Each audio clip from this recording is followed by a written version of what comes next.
고린도전서 13장.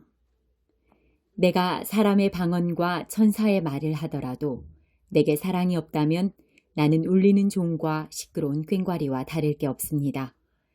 내가 예언하는 선물을 받고 모든 비밀과 모든 지식을 헤아리고 또 산을 옮길 만한 믿음을 가지고 있다 하더라도 내게 사랑이 없다면 나는 아무것도 아닙니다. 내가 내 모든 재산을 나누어 주고 내 몸을 불사르게 내어준다 하더라도 사랑이 없으면 내가 얻는 것은 아무것도 없습니다. 사랑은 오래 참습니다. 사랑은 친절합니다. 사랑은 시기하지 않습니다. 사랑은 자랑하지 않습니다. 사랑은 교만하지 않습니다. 사랑은 무례히 행동하지 않습니다. 사랑은 자기 유익을 구하지 않습니다. 사랑은 쉽게 성내지 않습니다. 사랑은 원한을 품지 않습니다. 사랑은 불의를 기뻐하지 않고 진리와 함께 기뻐합니다. 사랑은 모든 것을 덮어주며 모든 것을 믿으며 모든 것을 소망하며 모든 것을 견뎌냅니다. 사랑은 영원합니다. 예언은 있다가도 없고 방언도 있다가 그치며 지식도 있다가 사라질 것입니다. 우리가 지금은 부분적으로 알며 부분적으로 예언하지만 완전한 것이 오면 부분적인 것은 사라지게 될 것이기 때문입니다. 내가 어렸을 때는 말하는 것이 어린아이와 같고 생각하는 것이 어린아이와 같고 깨닫는 것이 어린아이와 같았지만 어른이 되어서는 유치한 것들을 버렸습니다. 지금은 우리가 거울을 통해 보는 것 같이 희미하게 보지만 그때에는 얼굴과 얼굴을 마주 보듯이 보게 될 것입니다. 지금은 우리가 부분적으로 알지만 그때에는 하나님께서 나를 아신 것처럼 완전하게 알게 될 것입니다. 그런즉 믿음, 소망, 사랑 이 세 가지는 항상 있을 것인데 그 중에서 가장 위대한 것은 사랑입니다. 14장.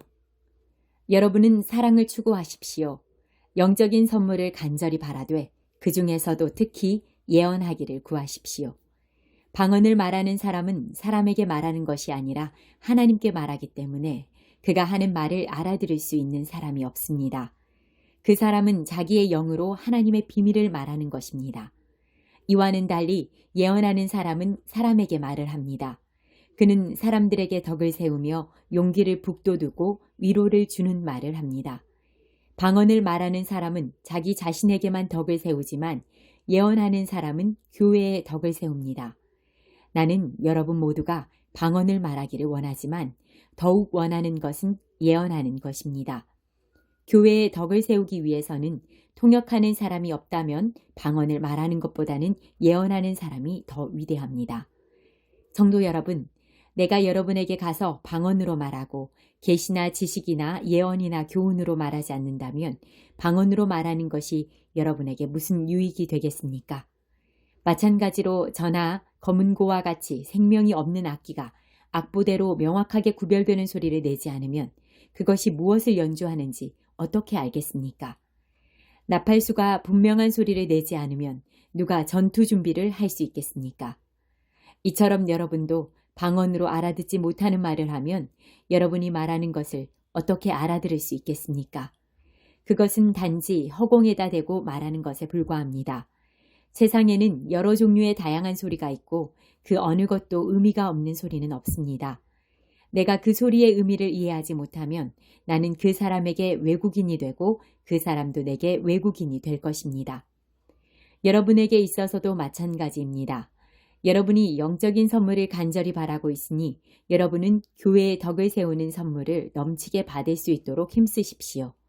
이런 이유로 방언으로 말하는 사람은 자기가 말하는 것을 통역할 수 있게 해달라고 기도해야 합니다. 혹시 내가 방언으로 기도하게 된다면 내 영은 기도하지만 내 마음은 아무런 열매가 없습니다. 그렇다면 어떻게 하면 좋겠습니까? 나는 영으로 기도하면서 마음으로도 기도하겠습니다. 또 영으로 찬양하면서 마음으로도 찬양하겠습니다. 그렇지 않고 여러분이 영으로만 하나님께 감사한다면 거기에 참석한 초심자가 여러분의 말을 알아듣지 못하는데 어떻게 여러분이 드린 감사에 아멘이라고 말하겠습니까? 여러분이 감사한 것 자체는 잘한 일이었는지 몰라도 다른 사람에게는 덕을 세우지 못하는 것입니다.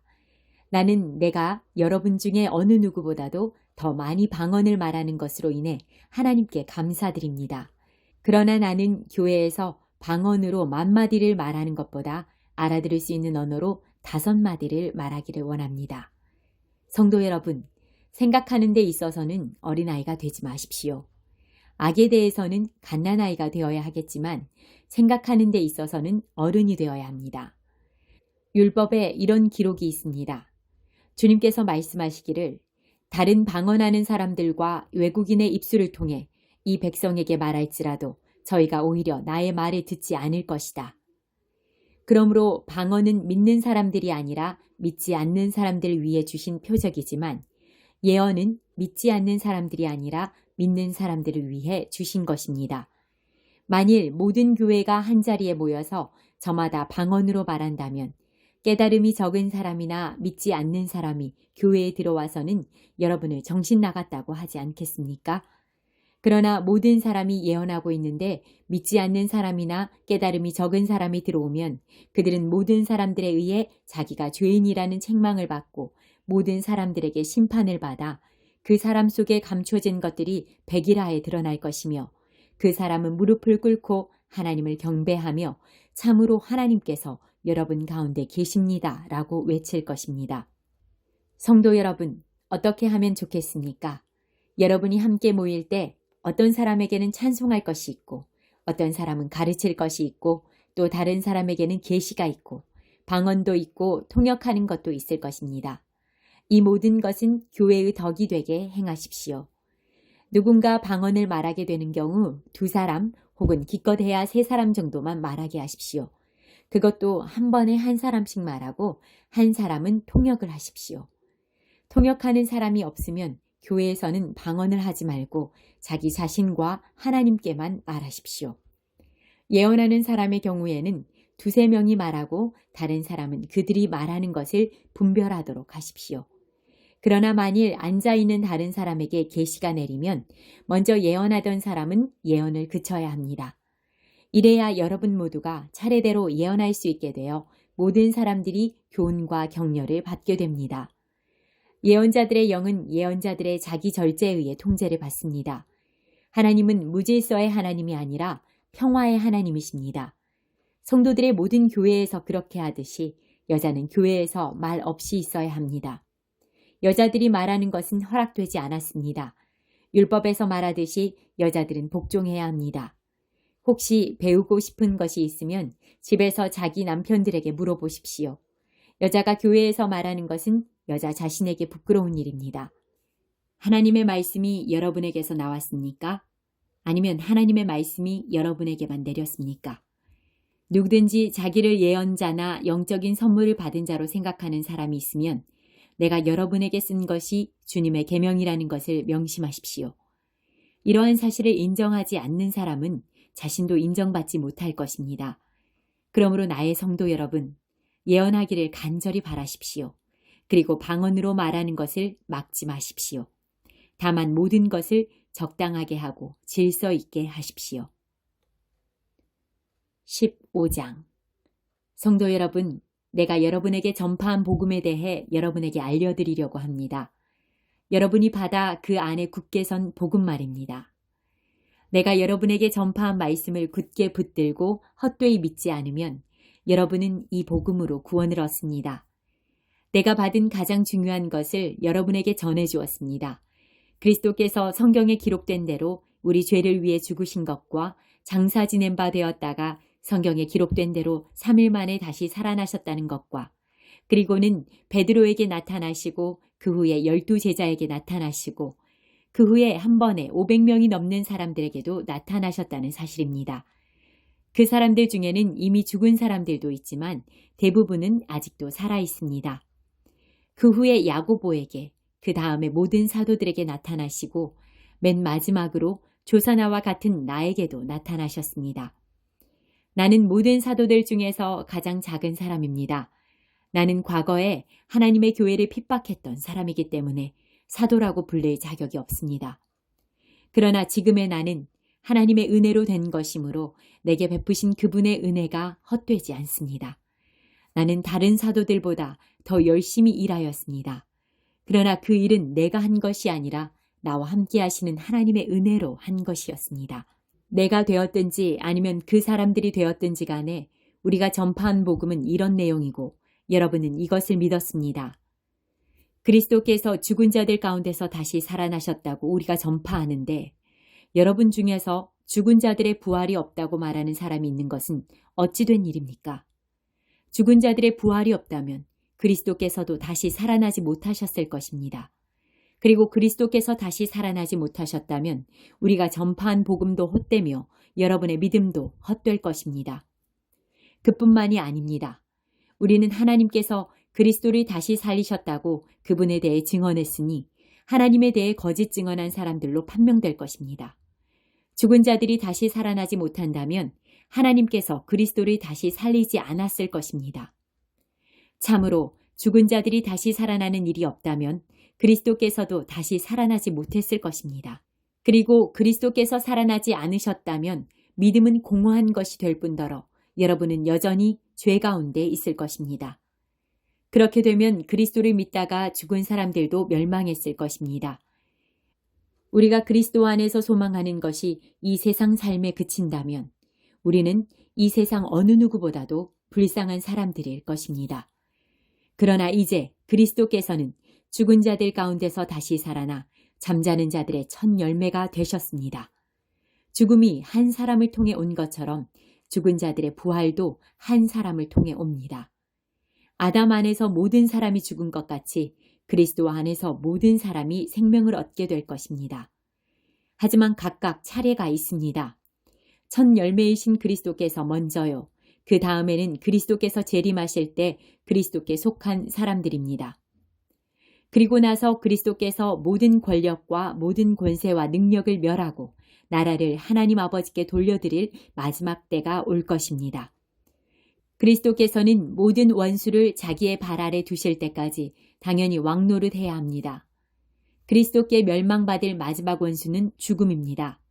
성경에 하나님께서 모든 것을 그분의 발 아래 복종시키셨다라고 기록되어 있습니다. 여기서 모든 것을 그분의 발 아래 복종시킨다고 할 때는 모든 것을 그리스도 아래 두신 하나님 자신은 그 안에 포함되지 않는다는 것이 분명합니다. 하나님께서 모든 것을 하나님의 아들 아래 복종시키실 때에는 아들 자신도 모든 것을 자기 아래 두신 아버지께 복종할 것입니다. 그리하여 하나님께서 우주의 주님으로서 만물을 지배하실 것입니다. 죽은 자들이 다시 살아나는 일이 없다면 죽은 자들을 위해 대리로 세례를 받는 사람들은 왜 세례를 받는 것입니까?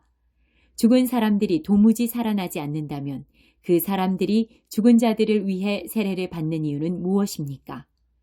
우리의 경우는 어떻습니까? 우리는 무슨 이유로 매 순간 위험에 처한단 말입니까? 성도 여러분, 우리 주 예수 그리스도 안에서 내가 여러분에 대해 가지고 있는 자랑을 두고 확신 있게 말합니다만 나는 날마다 죽습니다. 내가 에베소에서 사나운 짐승들과 싸운 것이 단순히 인간적인 이유에서였다면 내가 얻은 것이 무엇이겠습니까? 죽은 자들이 다시 살아나는 일이 없다면 먹고 마시자, 내일이면 죽을 목숨이라고 하지 않겠습니까? 속지 마십시오. 나쁜 친구를 사귀면 좋은 습관도 나쁘게 됩니다. 정신을 똑바로 차리고 죄짓지 마십시오. 여러분 중에 하나님에 대해 무지한 사람들이 덜어 있어서 여러분이 부끄러운 줄을 알라고 이 말을 하는 것입니다. 그러나 죽은 자들이 어떻게 다시 살아나며 또 그들은 어떤 몸으로 나오게 되느냐라고 묻는 사람이 있을 것입니다. 참으로 어리석습니다. 여러분이 뿌리는 씨는 죽지 않으면 살아나지 못합니다. 여러분이 뿌리는 것은 다 자란 몸이 아니라 밀이든 그 밖에 다른 곡식이든 단지 그 씨일 뿐입니다. 그러나 하나님께서는 그분의 계획대로 뿌린 것에 몸을 주시며 씨앗 하나하나에 각각 알맞는 몸을 주십니다. 모든 육체가 똑같지는 않습니다. 사람의 육체가 있고 동물의 육체가 있으며 새의 육체가 있고 물고기의 육체가 있습니다.